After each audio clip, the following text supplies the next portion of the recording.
What is up guys, welcome back to another video. Thanks for joining me today again. After a very long time we are going to be doing here a Gouki deck profile. I'm definitely very excited to actually be doing this because it's also been quite a long time since I last played Goukis. So to actually now come back to it has definitely been an eye-opener to how much this deck has actually changed compared to how it once was. In the past I used to play this in such a pure variant that majority of the cards in the deck itself was essentially Gouki cards. However, as the deck progressed, as different formats progressed, the deck itself changed so much to the point where it just became quite unrecognizable. You see so many different variations where there isn't much of a pure build anymore, where I've seen some builds where some of the extra deck, or the entire extra deck really, has zero Gouki monsters at all, which is definitely very sad to see. It is a bit of a hard truth that yes, some of the Gouki cards have actually been outclassed and a lot of the Gouki Link monsters have lost their relevancy, but even so, I have tried to take on the best take I can for this particular deck while at least respecting the pure roots of this particular deck. But before I get into this, I would like to remind you guys to drop a like, share, comment and subscribe, and also hit that bell notification as well. Based off my analytics, 60% of you guys who are actually watching my videos aren't even subscribed, so please hit that subscribe button. But with that being said, let's just begin with this deck. So to begin, we're going to be playing here one copy of the Ryze Scorpio. Ryze Scorpio is still an absolutely amazing card for what it is, and sums itself out really easily, so definitely fantastic, but you only need one copy of it just to make the variation count, but at the same time also for the fact that it's just a great card to start you off. Moving on, we're going to be playing here 3 copies of our Suprex. Suprex is an absolutely amazing card allowing you to generate extra Gouki monsters on the board, but also one of the best starters for the deck as well. Next up, I'm going to be playing here 2 copies of Twist Cobra. I do like Twist Cobra for what it actually does. It could actually just boost up your own monsters, and even then it could still trigger off. A lot of people definitely don't like this card apparently from what I've heard, but I still actually think this card is definitely very reliable and is still definitely a key card, though only at 2 copies. That also goes with the Headbat. Headbat is also a great card to be at 2 copies of. It requires you to discard, but even so, you could definitely summon this out really easily, an extra extender on the board. Next here we have the Octo Stretch. It's a level 1, but it's easy to summon it off using Isolde, so with that being said, playing 2 copies is definitely fantastic. And I'm also going to be playing here 2 copies of Guts. Guts is absolutely an amazing card that came out a little bit too late, but even so, I guess it's better late than never.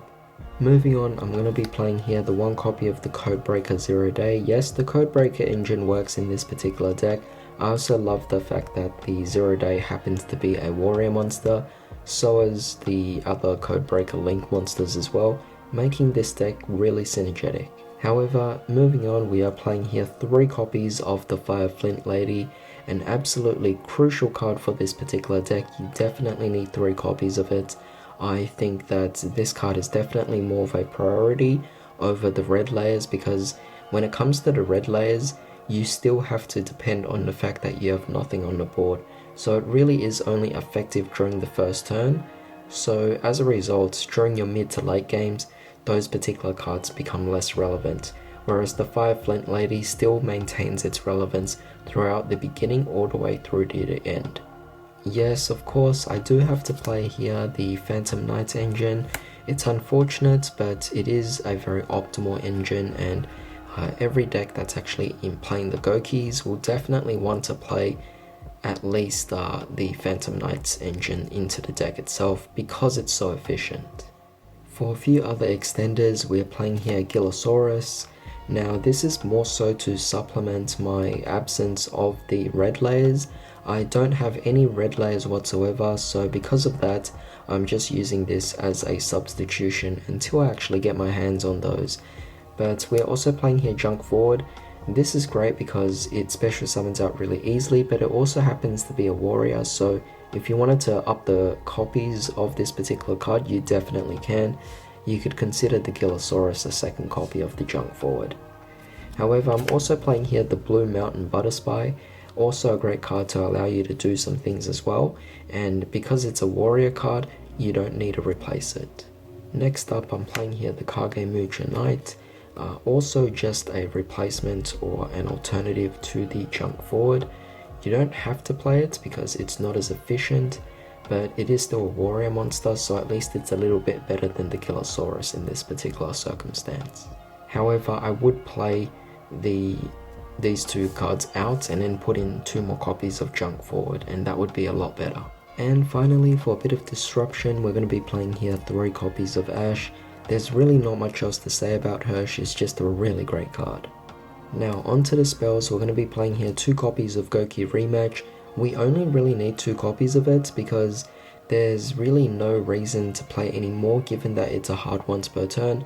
As a result, since it's so easy to search out, 2 copies is all you really need, and we would only play 3 copies if this deck were playing Pot of Desires, and spoiler alert, we are not playing it. However, we are playing here 1 copy of Rhoda.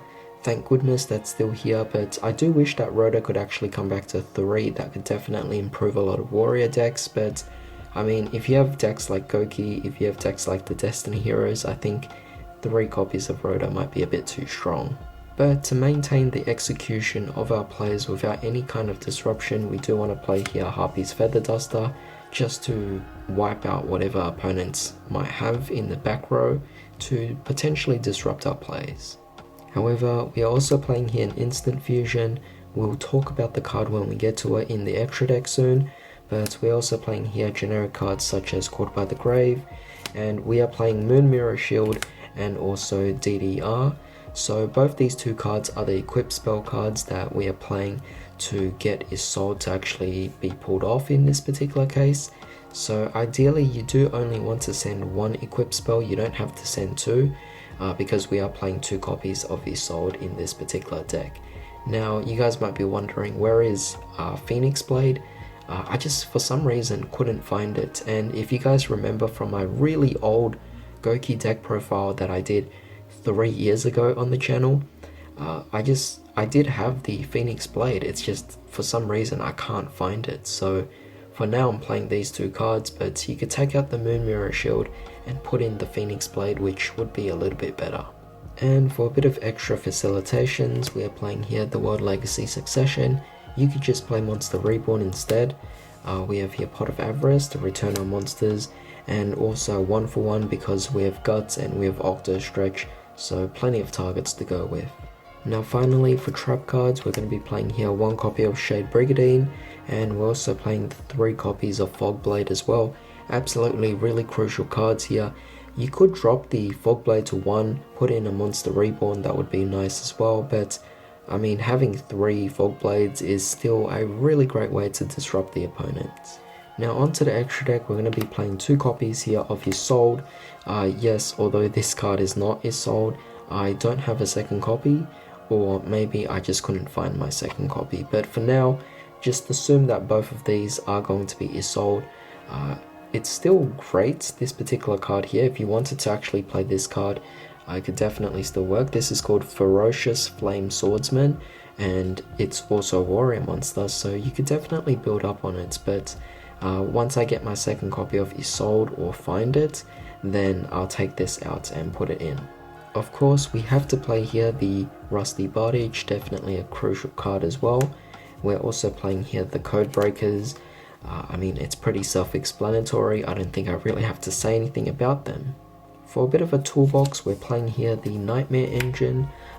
You could adjust the ratios of any of these particular cards, it's okay, but this is the one I'm actually going with myself. A Verte Anaconda to actually search out our Instant Fusion, but also in my side deck I am playing 2 copies or maybe 3 copies of Super Poly, as well as a few other fusion targets as well, so that's definitely going to help out, but I did have a bit of extra space to fit in the Verte Anaconda. But we are also playing here the Imp Masquerena, and that would let us build up into our Mech Knight Crusadia Avramax, which Although it's not our primary boss monster, it is something that is definitely a viable option as well. If you guys want to play Borrow's Sword, if you guys want to play Appaloosa, you could definitely do so, nothing stopping you. Well, maybe perhaps a bit of money, but to my knowledge, I think Appaloosa and Borrow's Sword reprints are cheaper than the Avramax. And of course, for a bit of the Gouki monsters that are still viable, we have Gouki the Power Load Ogre, we have here Gouki Thunder Ogre, and we also have Gouki Jet Ogre. Now these three cards are definitely a bit more unique and are a bit unconventional, so I'm going to explain them a bit slightly here. So, Gouki the Power Load Ogre is essentially our boss monster. It is actually very powerful, although it looks like it has only 28, it can gain the attack based on the combined link ratings of all your link monsters that you control times 200, so it could definitely stack up quite a bit there because itself already has 4, so depending on how many other link monsters in addition to that you have, it could very well go close to 5000 attack, which is definitely fantastic. On top of that, this link summon card is also unaffected by other cards' effects as well. Very powerful indeed. On top of that, you could also just tribute off any of your Gouki link monsters, so it could be either of these two, and then destroy cards on your opponent's field based on the link markers of the Gouki link monster you tributed. Of course, it would be better if you could have more of the link 4s out there as well to tribute off, but I think this is still definitely something that would suffice. As for Thunder Giant, or Thunder Ogre that is, it essentially allows you to do an additional normal summon to a zone it points to, so that's definitely fantastic, allowing you to add on more resources onto the board so that you could further link climb. And with Jet Ogre, it's just a really easy card to go into. You could target itself, force all of your opponent's monsters into attack position, then of course when this card leaves the field, by the way, its effect to tribute allows you to actually tribute himself as well. When it leaves, then you also get to boost up your own monster's attack as well. Definitely fantastic, it just really helps out for the deck. And finally, just for instant fusion target, I'm playing here the Flame Swordsman. It's a really good card, it's a warrior monster, so it helps you build up. However, that was pretty much it for today's deck profile, so I hope you guys enjoyed this one. We will be doing some test hands just to demonstrate what the deck can do, but with that being said, I hope you all have a fantastic day. I'll see you all next time.